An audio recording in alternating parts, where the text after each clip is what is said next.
HeartString Media presents Hearts of the Cultivators. Written by Poppy Wei Lian. narrated by Hudson Calder and Ren Rosewood, featuring Aaron Vallon and Yuri Blanchet with the Lingshan Ensemble. Chapter 1. The world beneath me vanished into a sea of clouds as I dangled one-handed from the sheer cliff face. My fingers gripped a slender outcropping while the other hand stretched toward a twisted herb growing impossibly from the stone. Far above the cloud belt, where disciples were expressly forbidden to venture, the air thinned and bit at my lungs. "Come to me, you little treasure," I whispered to the gnarled plant. Its leaves, mottled purple and green with edges like a torn flag, trembled in the high-altitude wind. Most would overlook such an unsightly herb, but Grandpa had taught me well. The uglier the herb, the more potent its flavor. The sect elders would have fits if they knew I climbed this high. Elder Liu had specifically forbidden anyone from scaling the celestial heights after 2 inner disciples nearly perished last season. But the danger seemed overstated. The cliff face offered plenty of handholds, and my body moved with the instinctive surety of someone born to the mountains. My fingers closed around the herb's woody stem. With a gentle tug, its roots released from their rocky home, surrendering with a soft crackle. I tucked it carefully into my sleeve, making certain a healthy coating of dirt remained on its twisted form. The wild boar I'd trapped earlier would pair perfectly with this herb. A slow simmer, perhaps with mountain spring water and a pinch of the star-shaped fungi I'd collected yesterday. My stomach growled at the thought. I released my grip on the cliff and let myself fall. The sensation of weightlessness lasted only a moment before my feet found purchase on a jutting stone. I bounded downward, leaping between outcroppings with the practiced ease of a mountain goat. Each landing sent small cascades of pebbles into the endless white below. The mountain's face revealed itself in layers as I descended. First, the barren heights where only the hardiest plants survived, then the thin strip of twisted pines clinging stubbornly to the rocky soil, and finally the lush bamboo forest that marked the boundary between mortal danger and merely ill-advised adventure. The stone beneath my feet changed too, from the sharp, wind-carved granite of the summit to the smoother, water-worn limestone that formed natural steps down the lower slopes. A family of mountain finches erupted from a hidden crevice as I passed, their indignant calls echoing against the cliff face. Far below, the valley spread out like an emerald blanket, bisected by the silver ribbon of the white jade river. On clear days like this, I could trace its path all the way to the distant eastern sea, though Grandpa had always insisted we never venture that far. "Too many people," he'd mutter, tugging at his beard. "Too many eyes." The wooden beads on my wrist clacked softly with each jump. Most would see only a worthless trinket, which suited me perfectly. Let them see a simple outer disciple with a sentimental attachment to his grandfather's bracelet. As I descended below the cloud belt, the familiar peaks of Green Valley emerged through the mist. The small collection of buildings nestled between twin mountains looked like a child's toy from this height. A cluster of weathered structures arranged in rough, concentric circles around the main hall. The training grounds to the east were barely larger than my palm from this distance, while the herb gardens I'd painstakingly expanded over the past 6 months formed a patchwork of green and brown to the west. I landed at the base of the cliff with deliberate awkwardness, ensuring my robes caught against the rough stone. A proper disciple would return neat and composed, better to maintain the appearance of a clumsy herb gatherer than invite unwanted attention. The sect gates loomed ahead as I trudged along the winding path, already dreaming of the fragrant stew that would soon fill my humble quarters. Tonight, I would feast like an immortal, even if I looked like a beggar. I approached the humble gates of our Chingu sect, the characters elegantly carved above the weathered wooden entrance. The gate itself was a modest affair, 2 wooden doors reinforced with iron bands that had long since rusted to a deep orange. The walls surrounding our compound stood barely 12 feet high, a far cry from the imposing fortifications of larger sects. Moss and climbing vines had claimed much of the eastern wall, giving the impression that nature was slowly reclaiming what humans had borrowed. Most cultivators would scarcely acknowledge our existence, a mere 20 disciples tucked away in this remote mountain corner. As this year's only new recruit, I'd quickly found my place among them, primarily tasked with gathering herbs and tending to our modest fields, an arrangement that suited my aspirations perfectly. It had been nearly 6 months since Elder Liu found me collapsed on the mountain path, half dead from exhaustion and grief. After Grandpa's passing, I'd wandered for days, seeking the lowland settlements he'd occasionally mentioned. When the kind-faced elder brought me to Chingu's sect, offering shelter and purpose, I'd seen no reason to leave. The small sect's proximity to the mountains and their desperate need for someone who could identify edible plants made it an ideal sanctuary. Though I participated in morning training with the others, I usually lingered at the back, straining to glimpse what Senior Brother Wei demonstrated in his daily lessons. The forms and stances seemed unnecessarily complicated compared to Grandpa's simple movements, but I dutifully mimicked them while ensuring my performance remained unremarkable. Slipping through the side entrance, my preferred route to avoid unnecessary conversation, I nearly collided with Liu Dawei and Zhang Mingyu, both second-year disciples who were huddled near the storage shed. "Senior brothers," I greeted with an awkward bow, deliberately allowing some dirt to fall from my sleeve. Liu Dawei wrinkled his nose. "Bai Chen, you look like you rolled down the mountain rather than walked it. Do you ever wash?" I offered a sheepish smile. "The mountain paths were muddy today, Senior Brother." "You always say that," Zhang Mingyu laughed, reaching out to brush a leaf from my hair with unexpected gentleness. "One day you'll come back so covered in dirt, we'll mistake you for a walking garden." Liu Dawei peered at my collection pouch. "What did you find this time? Please tell me it's not more of those bitter roots you forced on us last month." I winced at the memory.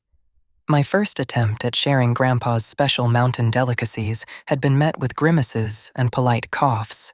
What tasted like sweet nectar to me had apparently been unbearably bitter to them. Elder Liu had later explained that certain herbs revealed their true flavors only to those with sufficiently developed cultivation bases, a diplomatic way of suggesting I keep my peculiar tastes to myself. "Nothing special," I assured him, deliberately selecting only the most ordinary items while keeping the precious ugly herb hidden. "Spring onions from the eastern slope, some wild carrots, and these mushrooms from the shaded grove." Both groaned in unison. "Vegetables again," Liu Dawei lamented. "Can't you find some decent meat for once?" Zhang Mingyu nudged his friend. "Be grateful he's not offering those special mountain herbs again. My tongue was numb for 3 days after that soup." "It's an acquired taste," I defended, though I couldn't help but smile. Grandpa always said the bitterness fades once your body learns to appreciate the energy within.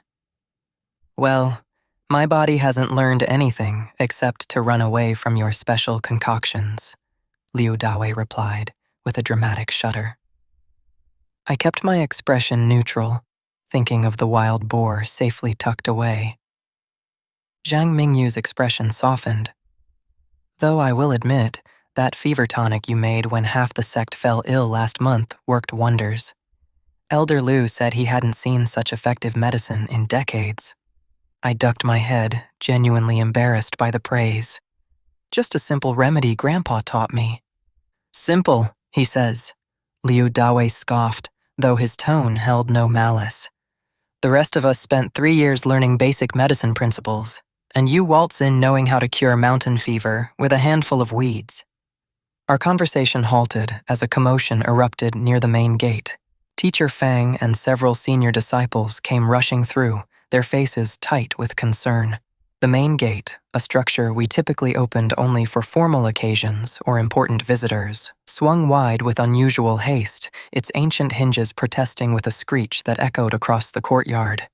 Teacher Fang's usually immaculate appearance was disheveled, his outer robe askew and his top knot listing slightly to one side.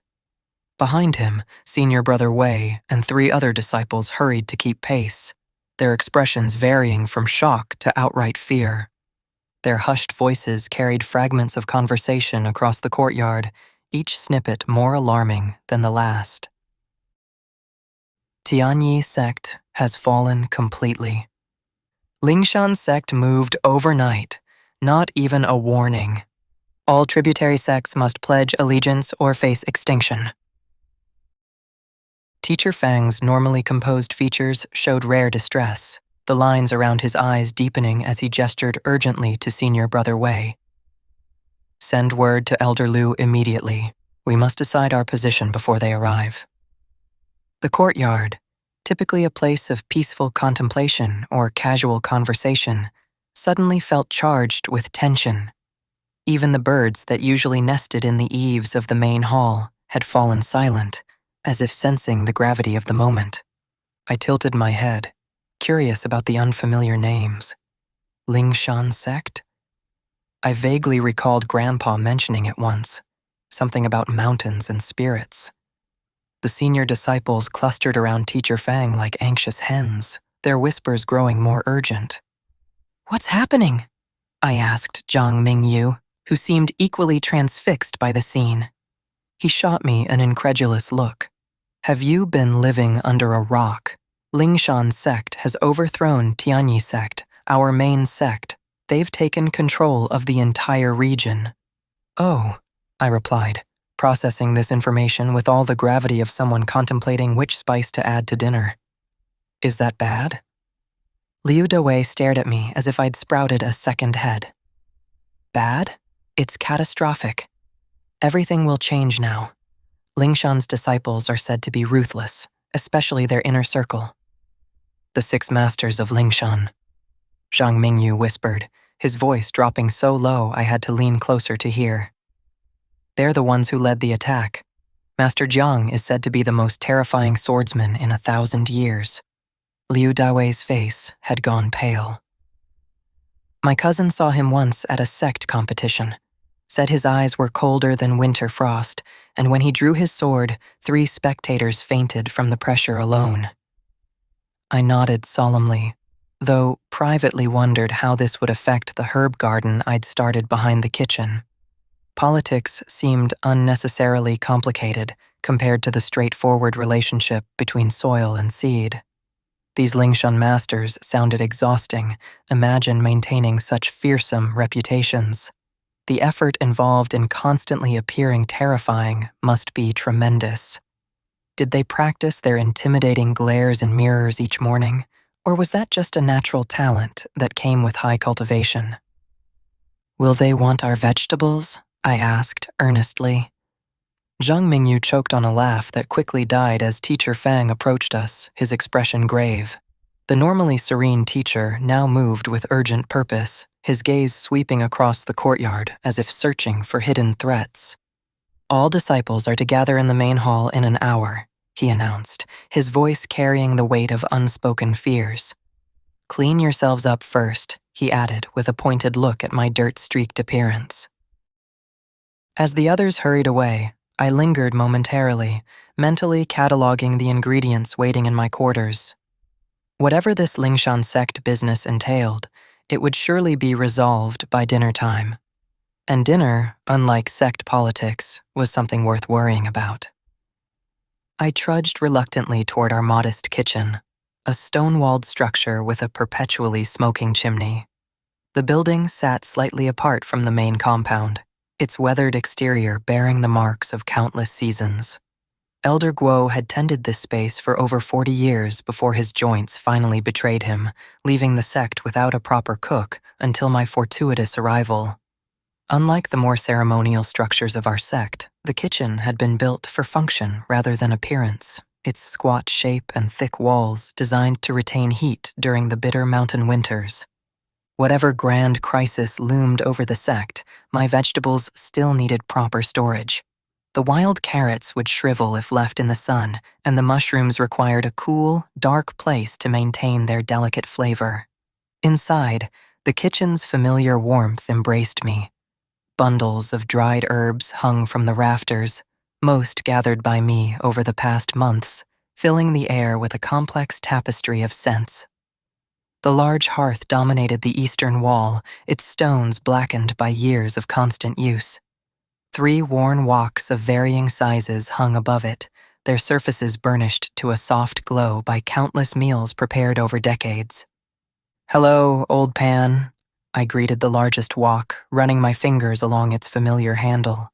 "Looks like we'll have visitors soon. Important ones, apparently."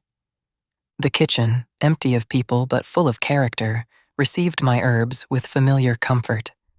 Along the northern wall, a series of bamboo baskets sat atop stone shelves, each labeled with careful characters identifying their contents. I arranged my gathered vegetables carefully in the appropriate containers, mentally noting which ones would need to be used first. My precious ugly herb remained hidden in my sleeve. That one was destined for my private cooking pot.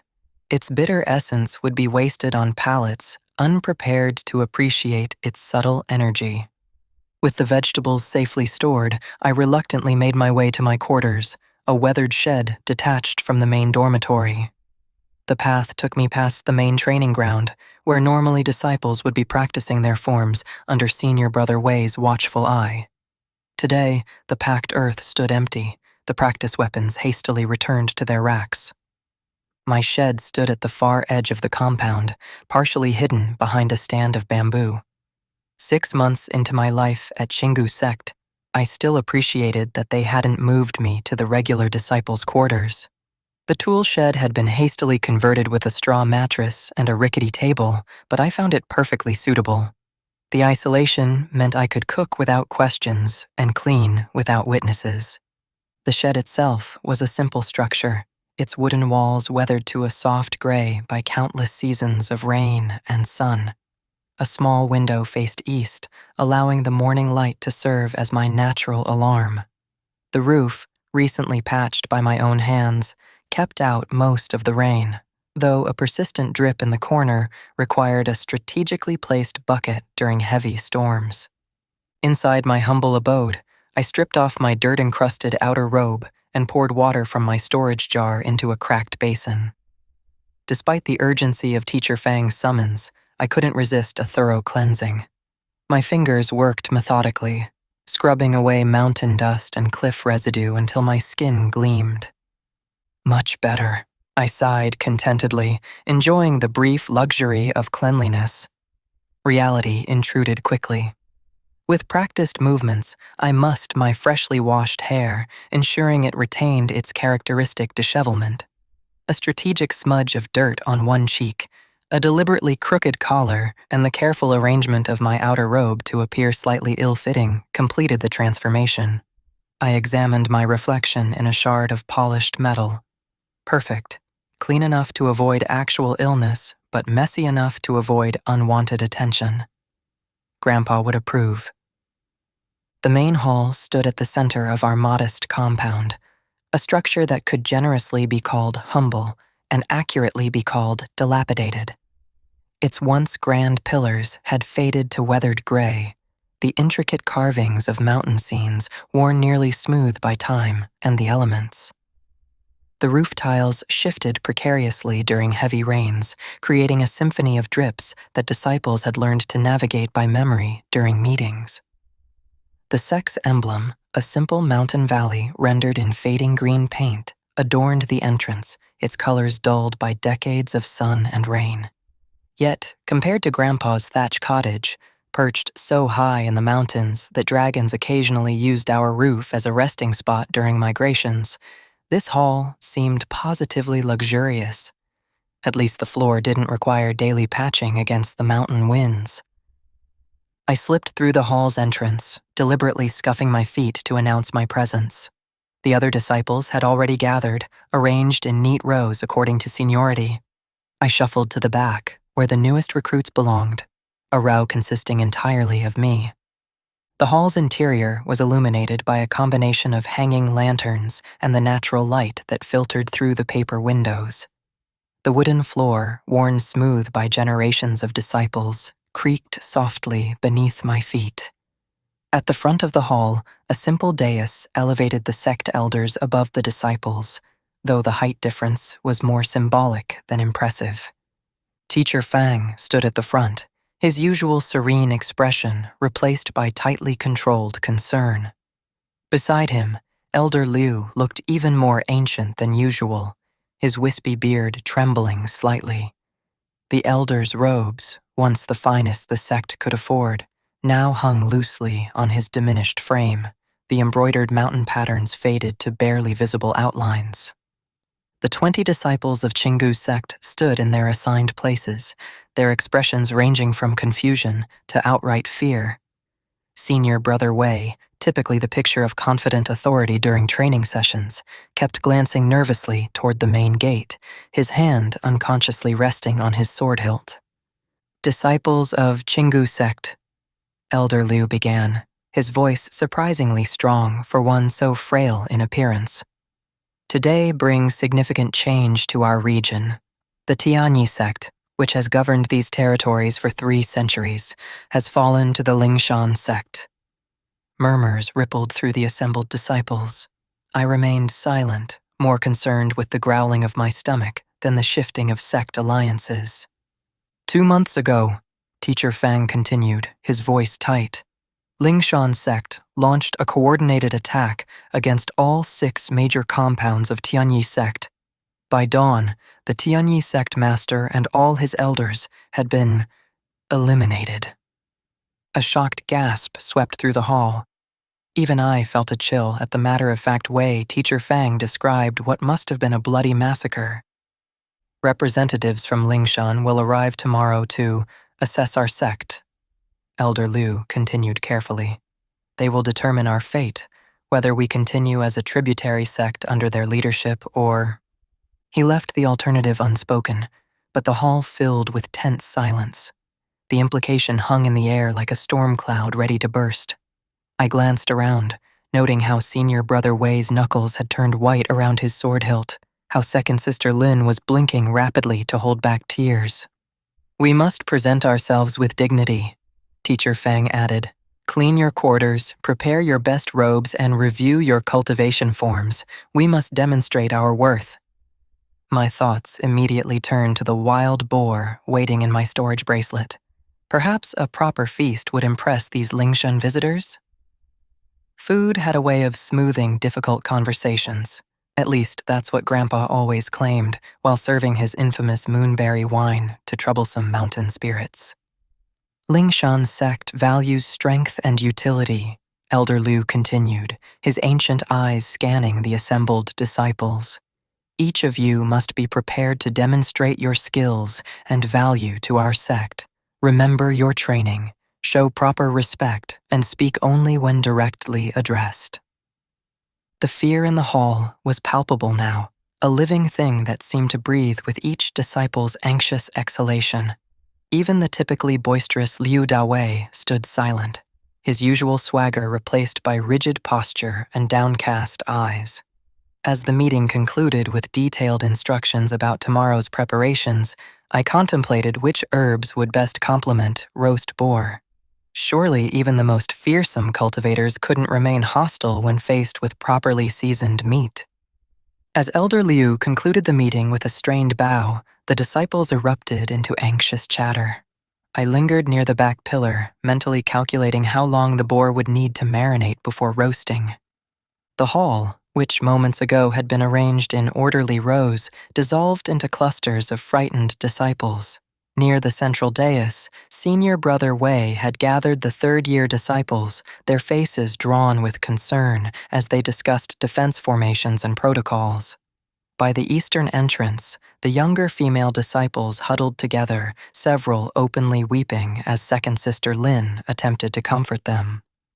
Heard they conquered 3 major sects in a single night, Senior Brother Wei's voice carried across the hall, his usually confident tone now brittle with worry. The Bingfeng sect refused to surrender, and by morning, nothing remained but ashes. My cousin's friend trains at Yunbao sect, Liu Dawei added, his typical bravado absent as he addressed a circle of wide-eyed junior disciples. He said when Lingshan demanded tribute, they refused. The entire mountain peak where they trained just vanished, completely gone. I tilted my head, curious. How does one misplace an entire mountain? Seems careless. The disciples' faces had gone pale, their eyes wide with horror at Liu Dawei's tale. One of the second year, Zhang Shu looked ready to faint. Teacher Fang moved among the groups, attempting to calm the escalating fears, but even his reassurances sounded hollow. Remember your training. Show respect. We have nothing to fear if we demonstrate our value. Near the entrance, a cluster of third-year disciples huddled in intense discussion. Their whispers reached me in fragments, each more outlandish than the last. The three eldest masters of Lingshan lead their inner circle. First, Master Jiang Yulu personally beheaded the Tianyi sect grandmaster. With just his sword aura, didn't even draw the blade. Bathes in the blood of young cultivators to maintain his youth. Never smiles. They say his face would crack if he tried. Second Master Zhao can poison you just by looking at your shadow. Third Master Shu bankrupted the entire Qingfeng sect with a single conversation. A chill ran down my spine at these descriptions. These Lingshan brothers sounded exhausting. Imagine maintaining such fearsome reputations. The effort involved seemed entirely unnecessary. The central courtyard, visible through the hall's open doors, was a flurry of activity as disciples rushed to prepare for tomorrow's inspection. Several were already on their knees, scrubbing the flagstones with such vigor you'd think the fate of the world depended on spotless paving. I heard Master Jiang once killed a demon king while taking a nap, whispered a wide-eyed second-year disciple standing near me, his voice trembling with equal parts fear and awe. He dreamed the demon dead. That's nothing, countered another, leaning in conspiratorially. They say he can freeze a cultivation core with just a glance. One look and your meridians shatter like ice. I absently patted my own core, perfectly content with its modest capacity. What would one even do with all that power? The herbs didn't grow any tastier if you glared at them with freezing energy.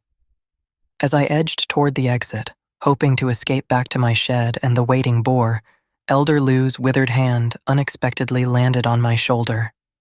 Up close, the elder's face was a map of deep valleys and weathered peaks, his eyes like clear mountain pools that seemed to see far more than they should.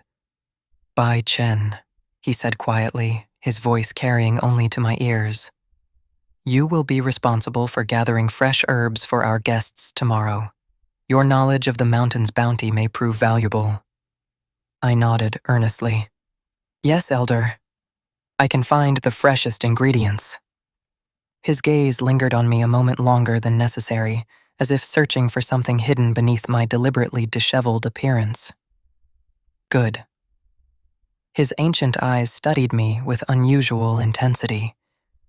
And perhaps wear slightly cleaner robes when they arrive.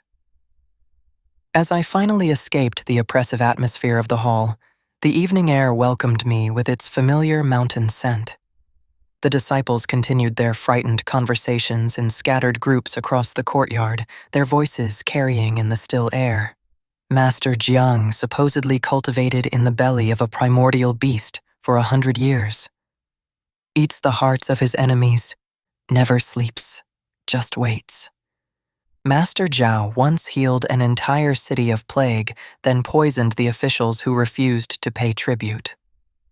Master Shu can read your mind by watching how you pour tea. I shook my head, bewildered by such outlandish claims. Why would anyone choose such a complicated existence? All that conquering and terrorizing sounded like entirely too much effort. If these brothers were truly so powerful, why not just find a nice mountain, grow some herbs, and enjoy peaceful meals? The politics of the cultivation world seemed needlessly complex compared to the simple joy of a well-tended garden and a properly seasoned stew. In my shed, I finally extracted the wild boar from my bracelet's storage space and began preparing my marinade. The meat, still fresh thanks to the bracelet's preservation properties, would need at least a few hours to absorb the flavors properly. I worked methodically, chopping herbs and grinding spices. Let these Lingshan brothers come with their mountain-vanishing powers and heart-eating habits. While everyone else trembled, I would focus on what truly mattered, ensuring my dinner was perfectly cooked. Perhaps I'd even make extra. After all, conquering sects must work up quite an appetite. You've been listening to Hearts of the Cultivators, a HeartString media production. Written by Poppy Wei Leon, narrated by Hudson Calder and Ren Rosewood, featuring Aaron Valen and Yuri Blanchet, with the Lingshan Ensemble. If you enjoyed this episode, please subscribe so you never miss an update in the Hearts of the Cultivators series. For more information on our books and upcoming releases, check the links in the description. Thanks for listening.